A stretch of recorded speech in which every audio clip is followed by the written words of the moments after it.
All right, lesson 13.3 is about creating livable cities. So how can we work on building new cities and making the cities that we already live in, being able to sustain all of the people that live there and provide resources, maintain the ecosystems, and fight urban sprawl. So city planning, also known as urban planning, provides advice and solutions regarding development options, transportation needs, public parks, and other matters. So basically, how can we actually think about the city instead of just letting it happen?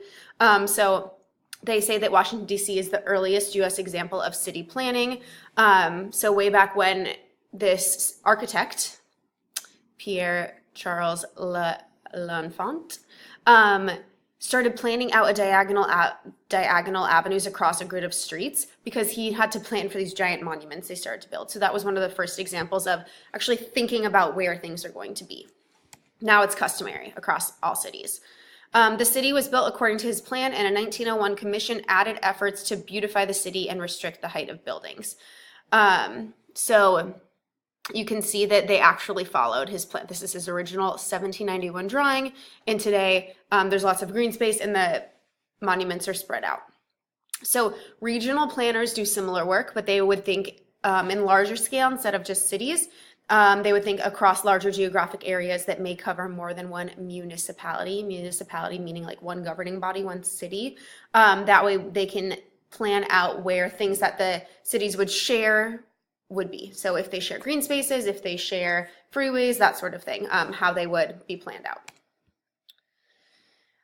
Zoning is a key tool for planning. You have probably heard of zoning before, and basically what it means is designating particular parts of a given city for particular uses. And what it does is it helps maintain the sanctity and privacy and cleanliness of residential areas while building stronger industrial areas. So for example, it's hard to, I'm sure you can't really see this, but it says that the blue is town center mixed use, which means that people can live there and there can be commercial and industrial places. That's what most downtowns of most non-LA cities are like. There's shops on the main floor or on the street level, and then people live above it. That would be mixed use. Then we see things like commercial is out here, highway commercial is right here. And then we have town center residential. So this would be just residential, but around the town center.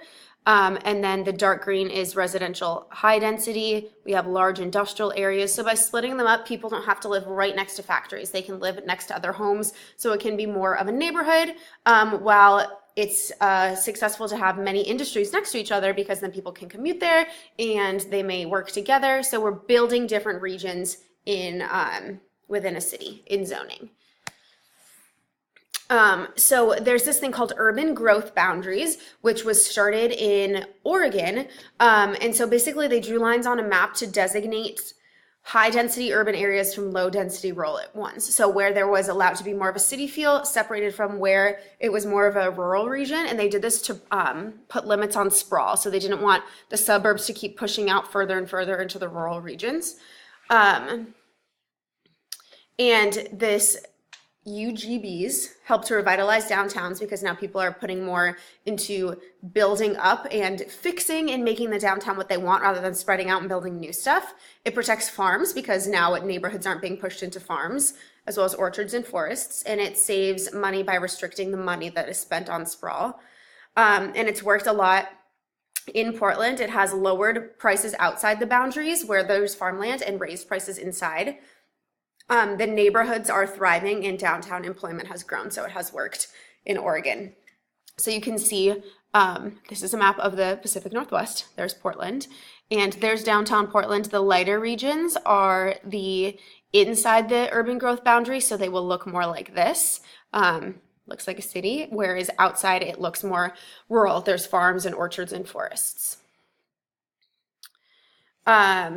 So it has worked. However, it has been a challenge because Portland's population has been rising, and so they've had to move the boundaries of the UGB. I think it says 36 times to allow for it. So it's increased by 101 square kilometers in 10 years. And the problem is that housing has also become much less affordable because there's only a given amount of space. It's like New York City. There's only a given amount of space people can live in, and so prices go up when that happens. So middle income people are being forced out of their traditional neighborhoods due to costs.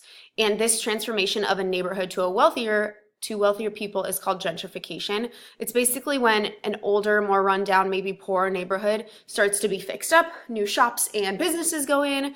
Old homes are fixed up or torn down, and so it's turned into a more just like a nicer neighborhood, a more well taken care of neighborhood, and that's called gentrification. It's happening all over LA these days. So your book says that all these things suggest that relentless population growth, which is what's happening right now with us, you know that, may thwart even the best anti-sprawl efforts and that livable cities may fall victim to their own success if they have high demand as places to live. So basically, all these things we're doing to prevent sprawl may not work because there's just too many people. So we are going to talk about something called smart growth, which is a concept in order to have our cities grow, but also to prevent sprawl and to allow for the same number of people to live there and lead a happy and successful life. So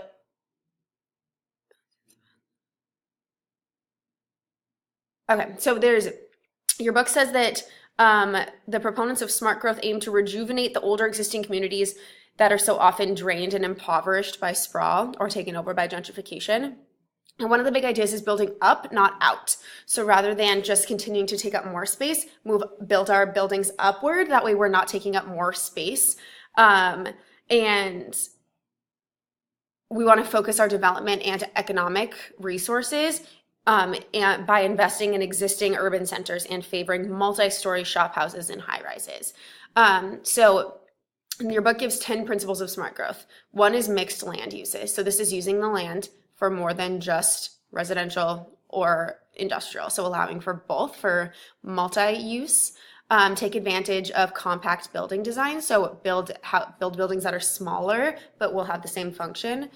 Create a range of housing opportunities and choices. So it can't just be all like at Playa Vista. If you know what Playa Vista is, it's the Silicon Beach over by Marina Del Rey and Playa del Rey. And the houses have different styles, but it's all high-rise townhomes, condos, apartments, and they're all very expensive. So that would not be a range of housing opportunity and choices. It's all the same, basically, and doesn't allow for people, middle or low-income families to live there. However, Playa Vista is a good example of a walkable neighborhood. So by creating walkable neighborhoods, we don't have to use our cars. So we might not need a car. We might not need to store a car. We might not be using fossil fuels. We want to foster distinctive, attractive communities with a strong sense of place. So we want our cities to be, in our neighborhoods to be beautiful. We want green space. We want to be happy to be outdoors. We need to preserve open space, farmland, natural beauty, and critical environmental areas. So there is a big focus on sustaining the ecosystems. So if we grow up, not out, we are taking up less of that space because we're just moving up into this air instead of taking up more acreage where we would have farmland and open space. Strengthen existing communities and direct development towards them. So rather than abandoning the old rundown communities, we want to put our money into them to fix them up while allowing for the people who live there to continue living there. Provide a variety of transportation choices. We're also going to talk about this. It's so important that we are not just car-based cities. LA is a very car-based city, and other cities are doing really cool things with public transportation. That way we don't have to be a car-based city. Make development decisions predictable, fair, and cost-effective. So we want to be smart with our money. We want to be able to guess what's going to be happening, and we want it to be fair. We want everyone all parts of the city to be developed. And we want to encourage community and stakeholder collaboration in development decisions. So basically, we want these decisions that are being made to come from the people, what they want, for them to have a say in it, provide their feedback because they're the people who are living there. So that is smart growth. Another approach is called new urbanism, which designs neighborhoods on a walkable scale with homes, businesses, schools, and other amenities all nearby. We're looking for basically a functional neighborhood to meet needs without a car. So an example of that could be Playa Vista. There's a grocery store, there's a movie theater, there's lots of shops and restaurants and parks, and if you work around there, then you wouldn't need a car.